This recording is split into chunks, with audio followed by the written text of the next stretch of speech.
The Maiden of the Forest by pumpkinmoose22, Chapter 11. The next morning Kit was slightly distressed, for his princess still hadn't come to the castle. He had held a false hope that she would appear during the night, and he would wake to find her waiting for him. Though this wasn't so, he tried to boost his spirit by requesting to meet the royal cordwainer and Alice after breakfast. They would at least have some kind of news for him.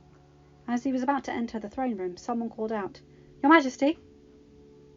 Kit turned to find the Grand Duke and Captain Alistair rushing towards him. Raising an eyebrow, he asked, "What has the two of you riled this early?" "Your Majesty!" The Grand Duke repeated, "I am sorry." Kit opened his mouth to ask what had distressed the man, when he looked down and saw what he was holding. It was the heel of a shoe, and it was made of glass. Kit immediately grabbed it. "Where?" he demanded, staring at the broken glass as he spun on his heel and walked into the throne room. "Abandoned on the side of the road," the Grand Duke answered, following after him. "And have you found her?" Kit asked, looking over his shoulder. "The girl? No, she's disappeared." Kit's heart constricted. There must be some reason she vanished. He thought aloud as he ascended the steps covered in thick red carpet where his throne sat. "Perhaps she has been prevented from speaking." "Do not lose heart, Kit," Captain Alistair comforted, sensing his distress. "On the contrary, lose heart and gain wisdom." The Grand Duke snapped impatiently. Kit glared at him, but he pressed on. "The people need to know that the kingdom is secure, that the king has a queen, and the land may have an heir. They want to face the future with certainty." "Agreed," Kit rejoined forcefully, his anger brewing from within his breast. "Then let it be certain. I am king. And I say we shall seek out the mystery princess. Even if she does not want to be found, I have to see her again." "But if she is not found, and for the good of the kingdom, you must marry the Princess Chelina," the Grand Duke urged. "For the good of the kingdom." Kit looked down at the broken slipper before turning around to sit on his throne, contemplating the Grand Duke's proposal. It was clear to him that the insufferable man was going to argue his point until his proposal was granted. The only way to pacify his persistence of marriage to the Princess Chelina was compromise. "Very well, agreed," he said firmly. "But, Your Highness," Captain Alistair interjected. Kit looked up at him, silently communicating to him to be still for now. The captain faced forward. Looking directly at the Grand Duke, Kit firmly commanded, "But you will spare no effort. Your Majesty, of course." He breathed, "You have my word." The Grand Duke inclined his head slightly, before turning around and walking away with a satisfied air. Captain Alistair caught Kit's eye again, the latter prompting him to follow the Grand Duke to ensure he kept his promise. They would talk later. The herald stepped through the door, as the captain exited. "Sire, Master Brom and his apprentice are here. Show them in." Alice, Master Brom's apprentice, was a young girl of about the age of 15. Her long hair was the colour of straw, and eyes reminded Kit of the clear blue of a sky. She carried herself with confidence and walked side by side with her master as the two strode into the throne room. Master Brom bowed, she curtsied. "You requested us, Your Majesty?" Master Brom inquired. Kit took his eyes off of the heel he held in his hand. "Yes, Master Brom, I did." I wondered if Alice had gained any insights in the journey I asked her to make. Alice stepped forward. "I conversed with every shoemaker in the land, Your Majesty, but none professed in making any glass shoeware. But—" she paused a little, uncertain. "Yes?" Kit prompted. "Well," Alice muttered, shifting her feet, "when I described your maiden's shoe, several of the shoemakers theorized that it may have been spun from magic. But those who did make such a suggestion lived in the outreaches of the kingdom, Your Majesty, near the deep woods. The views of the townsfolk in those areas are rather abnormal." Kit sat back on his throne, frowning. Alice only deepened his suspicion that his lady belonged to the fairy community. "Your Majesty," Master Brom spoke, disrupting his thoughts. Kit looked up at him. "If I may, is that the heel of the shoe you showed me? Is the slipper broken?" "What? Oh, no, this isn't the heel of the slipper I have," he muttered, Kit turning the heel over and over in his hands. "Then that is its partner."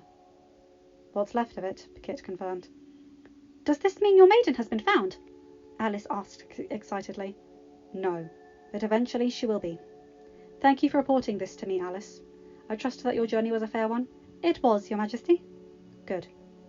Is there anything more we can do for you, sire? Master Brom said, for he could see that Kit still looked distressed. No, but thank you for your concern, Kit replied, standing. You both may go.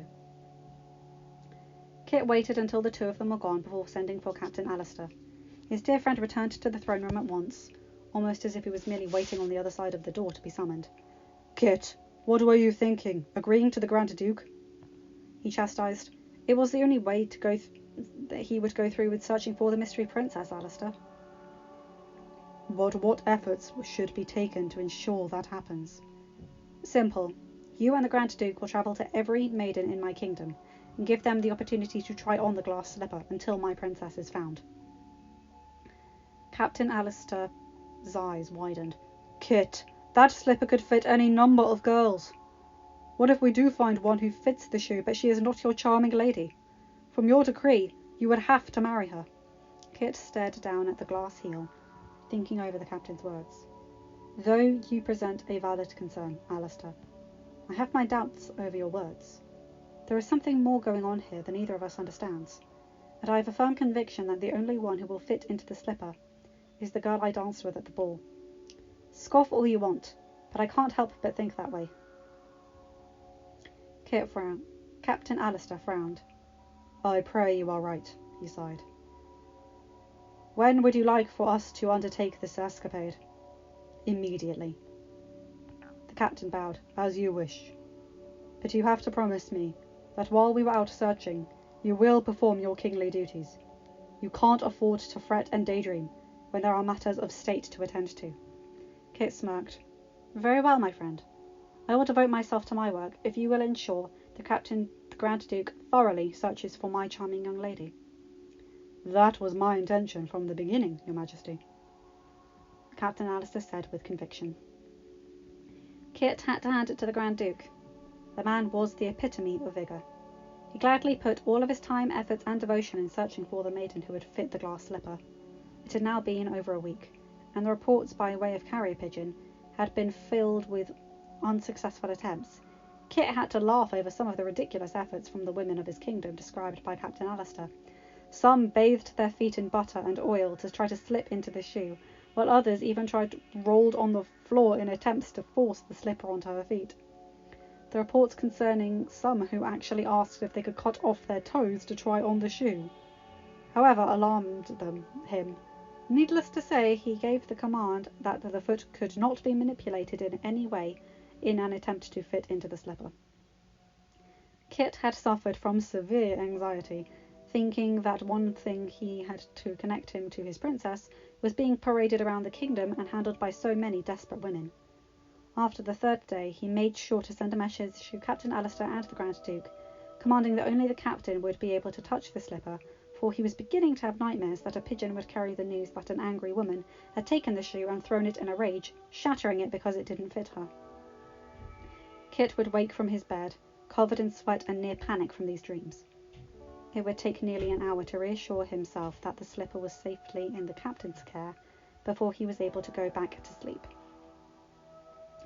On the 11th day of the search, Kit wandered into the palace gardens, holding the heel of the broken slipper the Grand Duke had brought him. He had had an incredibly trying day, and the news Captain Alistair delivered by pigeon had been rather disheartening. They were now making their way back towards the palace, having nearly completed the search in the far reaches of the kingdom.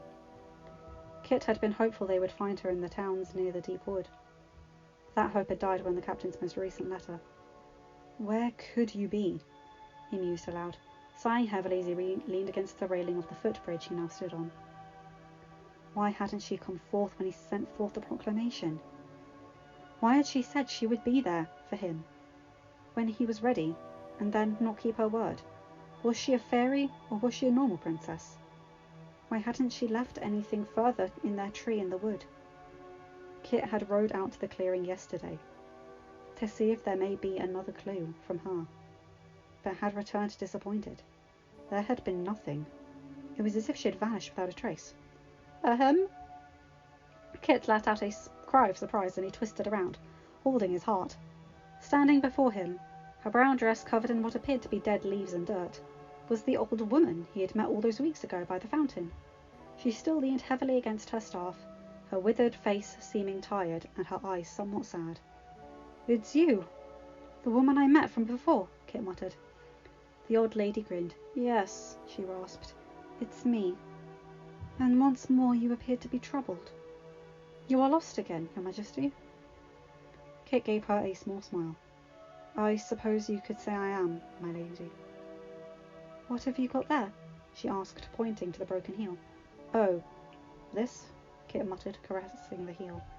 "This is all I have left of someone who is very special to me." "Really?" the woman requested. Why did Kit get the feeling that she was trying to analyze him as a teacher would a student? Yes," he muttered uneasily. "It belongs to my once-in-a-lifetime." "Your once-in-a-lifetime," the woman replied.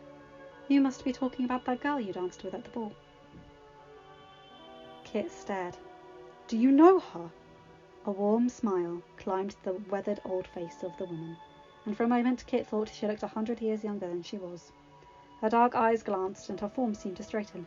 "Oh, I know her very well," she answered in a respectful whisper.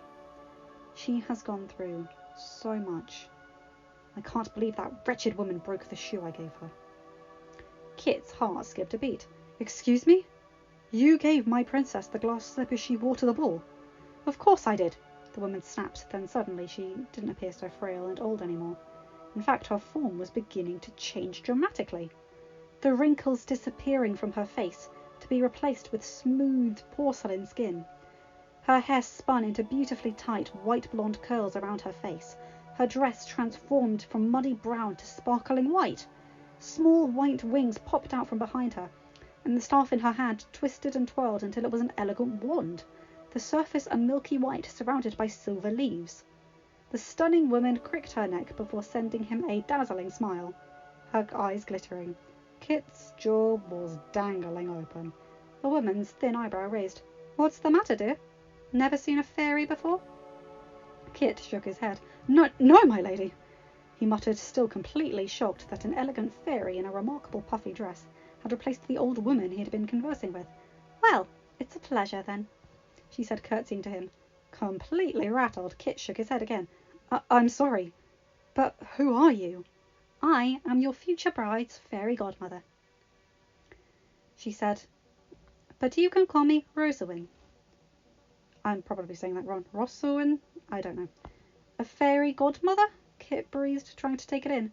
"You made her shoes?" Rosawin rolled her eyes. "I think I already established that I had, my dear. And in case you are wondering, I am here to mend the one which is broken. Now, if you please." She held out her hand. Kit handed over the broken heel without a word. Rosawin swept off the footbridge and placed the heel in the grass. Confused, Kit watched as she took a step back and tapped her chin. "What were the words again?" she mumbled. "I'm sorry?" Kit asked. Rosawin flapped her arms at him. "Shh!" she ordered. "I'm trying to think." She went back to her silent fretting until she let out a cry of delight. "Ah, yes! Bibbidi bobbidi boo!" She waved her hand, and Kit observed in fascination as the spell gently spiraled down to where the heel sat. Her magic transformed into little white butterflies that fluttered this way and that, spinning in small circles, before transforming into a newly formed glass slipper. The last butterfly flew down and flapped its crystal wings a couple of times before freezing in place over the toe of the shoe. "Perfect!" Rosawin cheered, bending down and snatching the slipper up. "As I have said to many others, I'm rather good with shoes. Don't you think, dear?" How incredible!" Kit sputtered incoherently. "My dear, please don't sputter. It is unbecoming of a king. Now, here you are." She handed the shoe to him. "See that it is returned to her at the proper time, Wait!" Kit cried, for the fairy had turned to leave. "Oh, of course!" Rosawin gasped, slapping her forehead. "My dear, I have something unfortunate to tell you." She rushed up quite close to him and muttered hastily, "There are forces at work. To prevent you from obtaining your happily ever after. Kit stilled. What do you mean? You already know what I mean, she whispered, her large brown eyes staring unblinkingly into his blue ones. The Grand Duke, he muttered. Rosalind nodded sadly. Downcast, Kit walked over to the nearby fountain and sat, caressing the newly spun shoe. He has always been a good man. What changed him? Remember what we spoke of the last time we sat here? Rosalind asked as she took a seat beside him. Yes. You told me in not so many words to marry for love. The fairy chuckled. That I did. But, Your Majesty, what I told you is that those who long for and live in love see when others are in a similar state, while those whose thoughts are clouded by other means, such as entitlement, security, money, and greed, will be unable to see it. Your friend has travelled down a path unmotivated by love, and has become ensnared in that he wishes to drag everyone down that path with him. What will he do? So far he has been incredibly diligent in his search for my lady. A facade he has played very well, Your Majesty. What are you implying? Kit wondered. Does the Grand Duke know where she is, and is merely avoiding her location? If so, can't you tell me where she is, so I can go to her? Myself? Rosalind smiled apologetically. Patting his cheek, she stood. I am sorry, Your Majesty, but I am not allowed to meddle any more than I have for now. But I can give you this piece of advice. It would be wise to observe the Grand Duke with your own eyes, then with the eyes of birds. Kit frowned while staring at the slipper in his hands. I don't understand. Can you elaborate more on that? To his astonishment, the fairy was gone. Kit leapt to his feet, looking around. A strange chuckle escaped him. Fairies were indeed curious folk. At least now he knew how she disappeared so masterfully the first time they met. Dismissing her remarkable departure, for it did not do so good to dwell on the unexplainable, he thought on her words. It would be wise to observe the Grand Duke with your own eyes rather than with the eyes of birds. He repeated under his breath. With my own eyes. That's it! In Captain Alistair's note, the search party was a day's ride away from the palace. Tomorrow they would return. Never before had Kit been seized with such urgency to act. Leaping to his feet, he all but ran back to the palace, with the newly crafted slipper in his hand. He sprinted up the stairs 2 at a time and nearly skidded across the polished marble floors in his haste to reach his private chambers. The servants he passed cried out in alarm, flinging themselves out of the way. Once reaching his destination, he hastily came to a halt, gasping for breath. Ignoring the guards' astonished expressions, he threw the doors open and rushed inside. Placing the shoe next to the pitcher still holding the forget-me-not flowers, he took a second to admire it. Soon, my darling, he whispered aloud, kissing 2 of his fingers, and gently touched the butterfly on the slipper before twisting around and running out of the room, shouting over his shoulders, None are to enter my chambers under any circumstances. Yes, Your Majesty, came a stunned reply. Kit rounded the corner and smacked right into Prudence. She let out a shriek as they both went cascading to the floor. Oh, gracious me! Prudence snapped. What? Your Majesty! What on earth? Prudence, forgive me, Kit muttered breathlessly as he helped the lady to her feet. Keeping a hold of her hands, he panted, Prepare the castle for my bride. I want everything arranged for her when I return. Return? Prudence is questioned, but Kit had already let go of her hands and dashed towards the hall. Where are you going? She shouted after him. I have private business to attend to, he shouted over his shoulder. I will be back tomorrow. Keep the castle running in my absence. She shouted after him, but he ignored her cries. His feet flying down the halls, racing towards the soldiers' quarters. Kit practically broke the door down upon arrival. The men within had been busy lounging around, some enjoying their time by reading or flirting with women, others polishing their various weapons in preparation for their shifts. The commotion of the doors banging thunderously against the wall caught everyone's attention, however, and a hush came upon the hall as the king's presence was made known. Breathing heavily, Kit looked around. Who are the guards leaving to replace the search party tonight? He demanded, his voice ringing off the walls. We are, sire, a soldier spoke off to his left amidst a small cluster of men, obviously preparing to leave. Kit rushed over to him. My good man, what is your name? Peter, Your Majesty. The one who answered him hesitantly replied. Kit sized him up. Yes, he muttered, we appear to be the same size. He looked at the 14 assembled men. Gentlemen, come with me. Bewildered, they followed him out of the main room into the hall. Kit led to the nearest empty room before closing the door, enveloping them in privacy. Sire, is something the matter? One of them asked. Unfortunately, my good sir, something is, Kit admitted, but I do not have the time or means to explain. All I ask is for each and every one of you to make a vow of secrecy to me this very instant. Several of them shared concerned looks, but all readily did so. When they all decided to become soldiers, they vowed to do whatever the king commanded, and it helped that they thoroughly loved His Majesty and would gladly sacrifice their lives for him.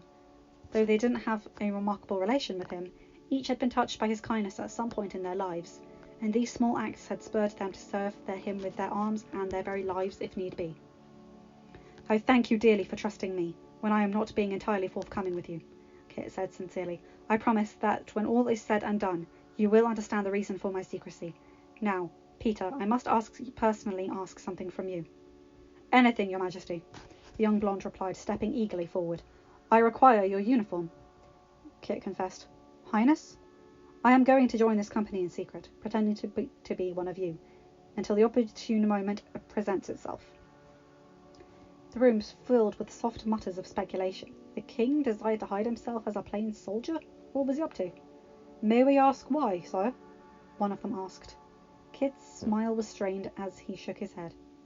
I am afraid I can't elaborate just yet, sirs. Please trust me that though when I say you must treat me as if I am one of you until I decide to reveal myself. This is a crucial and drastically important moment. He looked at each man. All stared back at him with loyalty in their eyes.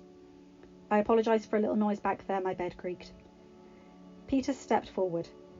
If this is a just cause, I will gladly give my uniform for you to wear, Your Highness. No questions asked. He took off his bright blue cloak and black hat, passing them to the king. Believe me, my friend, this is the greatest cause for my heart, Kit answered, graciously taking the uniform. I promise to reward all of you for this trust when this is over. Thank you, Peter. You honour me. No, sire. The honour is mine, Peter replied, bowing to him. Kit looked over his shoulder. Thank you. Now, when you are scheduled to ride out of the palace to replace the others? Within the hour, Your Majesty. Another replied. Kit nodded. Are all of you ready to depart? Yes, sire. Then let us leave at once. Who is the leader of this company? That would be me, sire, answered a middle-aged man with greying black hair and splendid hazel eyes. Percy Moore, at your service. Kit inclined his head.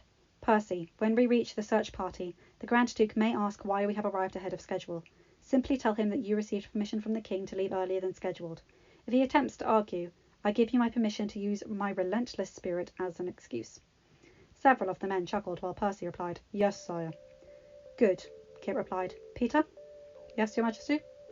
Do you have a wife? Surprised and a little confused by the strange question, he nodded. I do. A huge grin climbed Kit's face. Then I'd like you to spend the entire day off tomorrow and spend it with her. Love is something that should be enjoyed every second. Would you agree? Thrilled, the younger soldier nodded enthusiastically. I agree wholeheartedly with you, sire. Kit laughed joyfully as he pulled on the bright blue soldier's cloak and hat, covering him in his royal attire. Good. It gives me great pleasure to know that I am not the only man captivated by a fair lady. Several of the men laughed. Now, let us make haste, gentlemen, for time is precious. Without another word, he strode to the door and led the rest of the soldiers out of the palace and into the town, towards the inn where the search party was planning to settle for the evening. End of chapter 11. Hi guys, hope you enjoyed this. That's really fun. I liked that a girl was the Cordwainder's apprentice, just little thing there, like that. And also Kit being sneaky and the Grand Duke patronising him every chance he gets, honestly. That man, yeesh, rat, if you ask me. Absolute rat. And of course his meeting with the fairy godmother. I apologise if I'm saying her name wrong. I've never seen that name before nor heard it pronounced, so I don't know how to say it. And I can't read from just looking at it how to pronounce it. Anyway, remember to like, comment and subscribe and hit that bell to get notified whenever I upload a new video. Have a good day, night or whatever time zone you're in. Bye my guys, gals and non-binary pals. I'll see you in another video. Bye!